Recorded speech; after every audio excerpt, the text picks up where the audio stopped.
bonjour, j'espère que vous allez très bien. Moi, je me porte à merveille, comme toujours. Aujourd'hui, nous allons parler des thèses hypothèses, toujours, sur deux populations maintenant appariées. Dans mes précédents tutoriels, on avait parlé des thèses hypothèses sur deux populations indépendantes. Et cette fois-ci, on va parler des thèses hypothèses sur deux populations appariées. Il arrive que dans certaines circonstances, deux échantillons peuvent être appariés et ainsi les résultats sont dépendants. Si je donne vite un exemple, on peut prendre une étude avant et après. Si on souhaite, par exemple, comparer le poids des personnes avant et après avoir suivi un nouveau régime d'exercice. Donc, on a vraiment les résultats qui sont dépendants et les échantillons sont appariés. On a aussi les caractéristiques communes, c'est-à-dire si on souhaite, par exemple, comparer les moyennes des étudiants dans un cours de mathématiques et de statistiques pour un même groupe d'étudiants. On va rapidement faire un exercice pour pouvoir l'illustrer et ça serait très facile. Comme je vous l'ai dit, il n'y a pas beaucoup de différence, c'est juste quelques arguments à modifier. L'exercice nous dit qu'un enseignant souhaite vérifier si la moyenne des notes en statistique est plus basse que celle en économie. Il tire un échantillon aléatoire de 11 étudiants. Que peut-on conclure au seuil de signification de 5%? On suppose que la différence des notes est normalement distribuée. Donc, si vous voyez, on a par exemple Nema, Chun, John, Kim, les noms, on a leurs notes en statistique, ensuite en économie après, et aussi pour Rob et ainsi, on voit les notes en statistique et en économie. Donc, il s'agit de la même personne, d'accord? On a ces notes comment on l'appelle, on a sa note en statistique et aussi en économie. Je vais démarrer R pour pouvoir, comme je vous l'ai dit, ça va aller très rapidement. C'est juste comme deux petites lignes de code qu'on a déjà même vu là. Donc, c'est pas quelque chose de. Donc, c'est ça. Je vais. Parfait. Dans des tests d'hypothèses sur deux populations appariées, les mêmes individus font partie des deux populations. C'est vraiment important. Et le test statistique se fait alors sur la différence des coupes de données. On a, ici, si vous voyez un peu, euh, désolé, ok.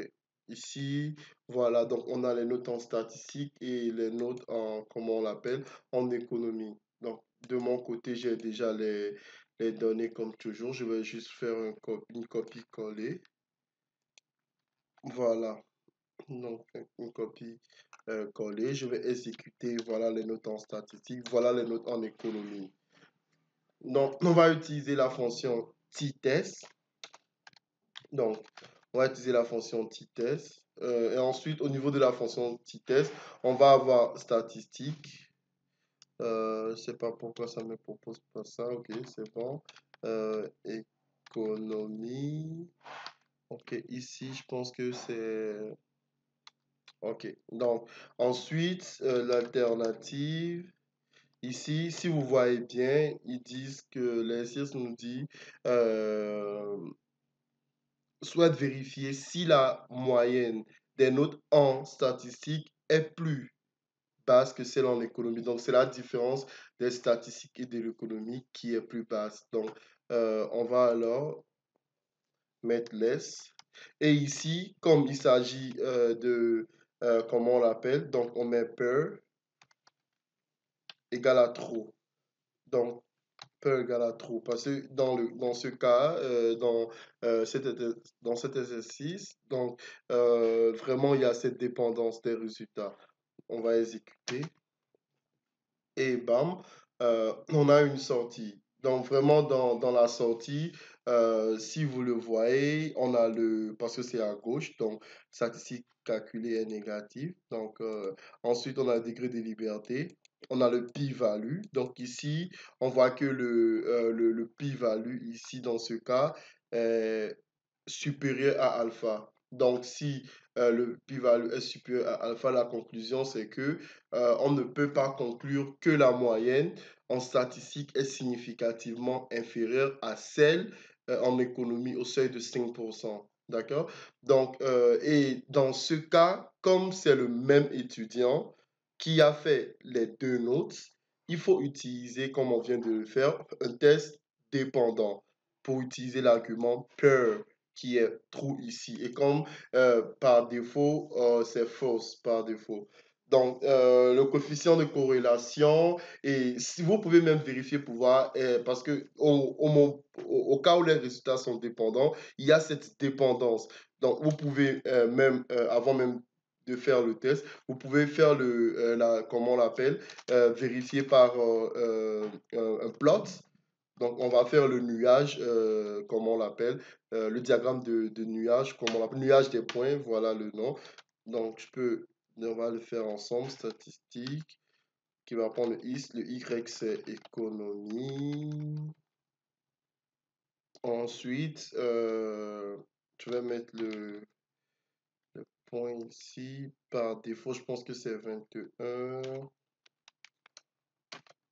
Ok, donc si vous voyez ici, vous voyez bel et bien qu'il y a comme une forte corrélation là. Vous voyez, il y a une forte corrélation entre les notes en économie et en statistique. Vous voyez, il y a une forte corrélation. Vous voyez, et en plus, comme c'est croissant, c'est positif là. Vous voyez, donc il y a vraiment une relation. Donc, hum, donc c'est ça. Vous voyez, donc il y a une relation. Si vous voulez, vous pouvez même faire comment on l'appelle, on va le vérifier par corps, qui va nous, statistique, et ensuite économie, ok, en exécutant, vous voyez. Donc ici, le coefficient est 0,90, donc soit 90%. Donc en conclusion, il y a une forte corrélation entre comment on l'appelle, entre les deux variables. Donc vraiment, c'est ça.